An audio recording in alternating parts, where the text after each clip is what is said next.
Olá, professor. Olá, professor. Nessa videoaula a gente vai trazer algumas propostas de trabalho com o livro Grande Sertão Veredas em sala de aula. A nossa videoaula está dividida em 5 blocos. O primeiro apresenta a contribuição para a formação leitora dos estudantes. O segundo traz propostas de atividade 1. Terceiro bloco, propostas de atividade 2. Quarto bloco, a gente faz um aprofundamento na análise da obra. E o quinto tem algumas indicações de obras e algumas referências complementares relacionadas a Grande Sertão Veredas. Grande Sertão Veredas foi lançado por Guimarães Rosa em 1956 e o livro, desde que foi publicado, ele é considerado um assombro, uma verdadeira obra-prima mesmo, e há uma série de razões que justificam esse espanto que causou desde então. O autor ele trabalha com inúmeros recursos de linguagem, figuras de linguagem mesmo, que são tradicionais mais à poesia, então ele valoriza o ritmo.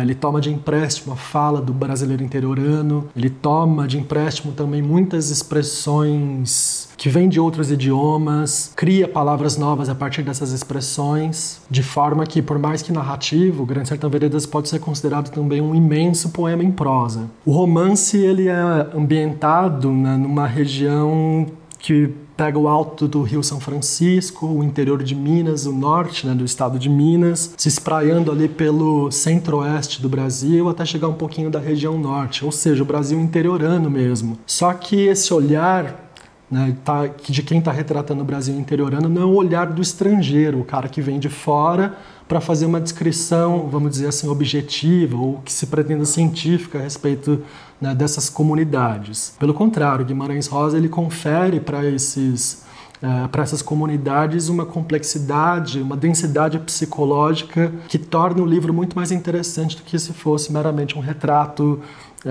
com finalidade didática. Então é um livro que estabelece diálogo com várias áreas do conhecimento e, por isso, e por todas essas outras razões, é um livro fundamental para os estudantes do ensino médio. É um romance também sobre a experiência. Reobaldo está narrando a sua própria experiência.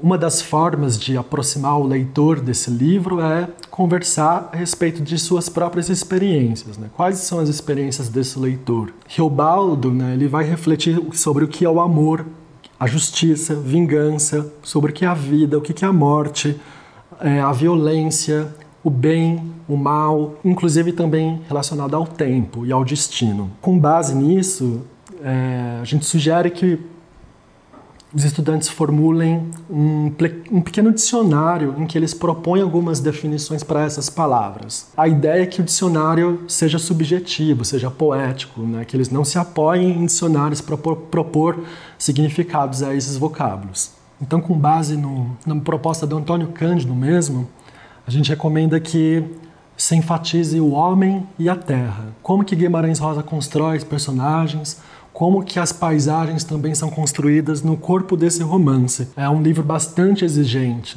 Por mais que os estudantes do ensino médio sejam mais autônomos, a sugestão que a gente faz é essa, de que crie com os estudantes um clube de leitura, que realizem essa leitura compartilhada e constantes trocas de experiência também, até porque é um romance sobre a experiência, Então vale a pena, por meio das experiências de Reobaldo, se valorizar as experiências de cada um dos leitores e que eles troquem essas impressões não só sobre o livro, sobre o momento da leitura, mas também compartilhem algumas inquietações que Reobaldo manifesta no decorrer do livro. Então todos esses elementos linguísticos merecem ser observados com mais minúcias e um clube de leitura, a leitura compartilhada nesse clube, é um instrumento que contribui para que sejam contemplados todos esses aspectos. Também vale a pena sugerir que os alunos revejam as formulações que eles estabeleceram antes da leitura. Alguma dessas palavras para as quais eles propuseram significados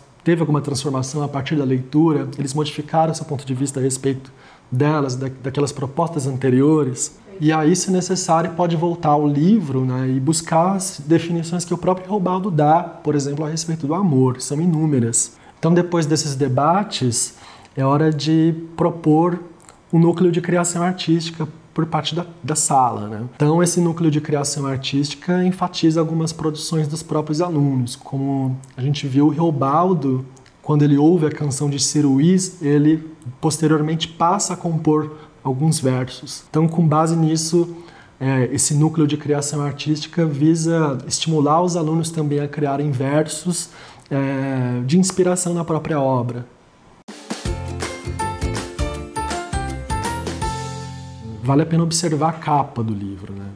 A capa revela já um trabalho todo cuidadoso, de inspiração no manto da apresentação do Arthur Bispo do Rosário. Só que no manto do Arthur Bispo do Rosário ele coloca nomes de pessoas que são afetos dele, enquanto a capa do livro apresenta o nome de alguns personagens. Então vale a pena apresentar alguma imagem do manto do Arthur Bispo do Rosário, contextualizar essa obra, explicar aos estudantes sobre a produção dela e aí estabelecer um diálogo com a obra. Além disso, vale a pena visitar o site do Museu da Língua Portuguesa. Em 2006, quando o museu foi inaugurado, Guimarães Rosa foi o primeiro autor homenageado. Então, nesse site existem algumas imagens, alguns registros da exposição que foi montada no Museu da Língua Portuguesa pela Bia Lessa. Já durante a leitura, o professor de arte pode retomar algumas passagens que versam, por exemplo, sobre amizade e amor. Tudo isso tem a ver com a atividade de pré-leitura, porque o Arthur do Bispo do Rosário, ele borda o nome dos seus afetos, né, no lado avesso desse manto. E aí, pedir para que os estudantes selecionem algumas dessas passagens e reflitam também eles sobre seus próprios afetos. Se nas aulas de língua portuguesa, né, a gente recomenda que se enfatize o homem e a terra, aqui, para a disciplina de arte, a gente recomenda que se enfatize o amor e a amizade. Reobaldo vai fazer inúmeras reflexões a respeito, né, sobre esses afetos. Então, selecionem frases que versem sobre isso. E aí depois pode-se elaborar uma lista coletiva a respeito dessas frases que chamaram a atenção dos estudantes. Tudo isso vai servir para a atividade posterior à leitura, que essas frases selecionadas elas podem ser veiculadas em outros suportes. Então a ideia aqui é complementar o núcleo de criação artística proposto na aula de língua portuguesa.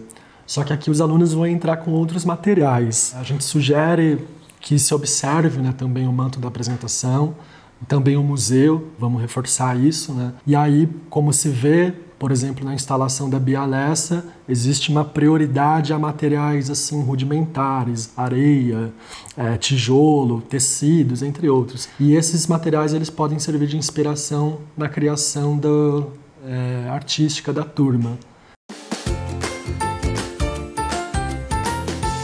O primeiro lugar que vale a pena destacar são os ecos de outras tradições narrativas que ressoam na obra do Guimarães Rosa. Quais são, né? Da narrativa épica e também das novelas de cavalaria. Grande Sertão Veredas, apesar de ser um romance do modernismo, né, ele vai flertar com essas tradições seculares e milenares da narrativa. Outro aspecto que dificulta a classificação do romance é porque ele é, do começo ao fim, permeado por ambiguidades. Temos ambiguidade a respeito da existência do diabo, temos ambiguidade a respeito da relação que Reobaldo estabelece com Diadorim, se é uma relação de amor, se é uma relação de amizade. Temos também até uma ambiguidade relacionada ao gênero de Diadorim, mas essa ambiguidade é resolvida no final da narrativa, entre muitas outras. No Manual do Professor, a gente traz uma série de indicações de obras de várias linguagens. Obra cinematográfica, obra musical, outras obras literárias que dialogam com o universo do Guimarães Rosa. Além disso, a gente traz também uma fortuna crítica a respeito do autor e também uma bibliografia específica a respeito do gênero romance e de outras questões teóricas, de outros conceitos que surgem na análise dessa obra. Então esperamos que essa videoaula tenha ajudado você, professor, a planejar as atividades e tenha contribuído também para o enriquecimento da análise dessa verdadeira obra-prima.